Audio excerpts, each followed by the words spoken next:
എൻ്റെ ജീവിതത്തിലെ നേരും നർമ്മവും നിറഞ്ഞ മുകേഷ് കഥകളിലെ ഒരു ചെറിയ ഭാഗം ഞാൻ നിങ്ങൾക്ക് വേണ്ടി വായിക്കാം. ഹലോ, ചില മുഖം മൂടികൾ അഴിഞ്ഞു വീണു ഗോപാല. ഇതാണ് മോനെ ജീവിതം. ഞാനെന്തായാലും ഒന്ന് അർമാദിക്കാൻ പോവാ. എപ്പോഴാ മുകേഷൊക്കെ ഇന്നലെ രാത്രി വിളിച്ചത്? അങ്ങനെ ഞാൻ ഉറങ്ങിപ്പോയി. അമ്പട പെരുങ്ങളാ എടാ പകൽമാനായി നടന്ന് നീ ഞങ്ങളെ പറ്റിക്കായിരുന്നു അല്ലേടാ? ഉറങ്ങാൻ വേണ്ടിയുള്ള സമയം ആയില്ല. ഇന്നലെ രാത്രി വിളിച്ച ആ സമയത്ത് ഞാൻ ഉറങ്ങിയായിരുന്നു. ഇപ്പോഴും ഈ പകൽമാന്യെന്നോ എന്താ മുത്തശ്ശ? അതൊരു ഫ്രേസാ മോളെ.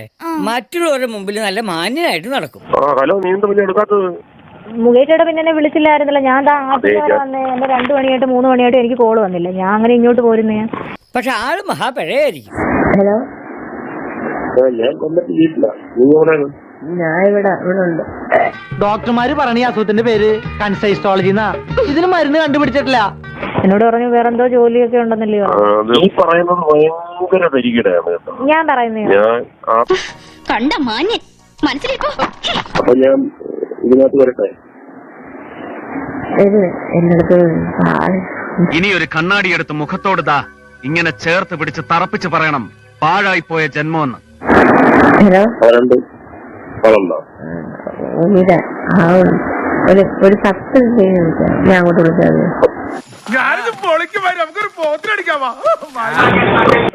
ഇറങ്ങാൻ പറ്റുമോ?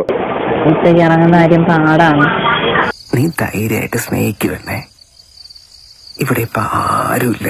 ഈ പറയുന്നത് ഭയങ്കര പരിഗണയാണ് കേട്ടോ. ഞാൻ പറയുന്നത് പിന്നെ അല്ലാതെ ബുദ്ധിയില്ലാത്ത വർഗം, നാണക്കേട്, സദാചാരബോധമില്ലാത്ത ഇത്തരം സ്ത്രീകളും അവരെ നോക്കി പല്ലിളിച്ച് കാട്ടി അരിയാട്ടുന്ന ചില കോന്തന്മാരുമാണ് ഈ നാടിന്റെ ശാപം.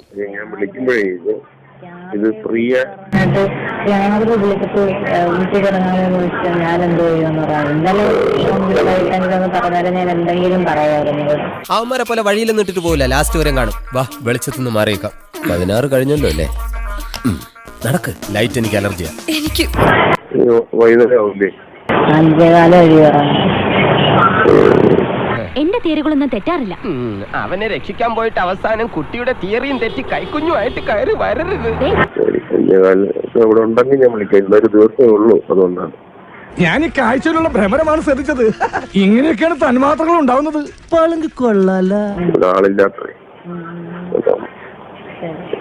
ഇവിടെ ഉണ്ടെങ്കിൽ 5:15 കഴിഞ്ഞ് വിളിക്കാം. അല്ലെങ്കിൽ പിന്നെ മറ്റെപ്പോഴെങ്കിലും ആവട്ടെ കേട്ടോ.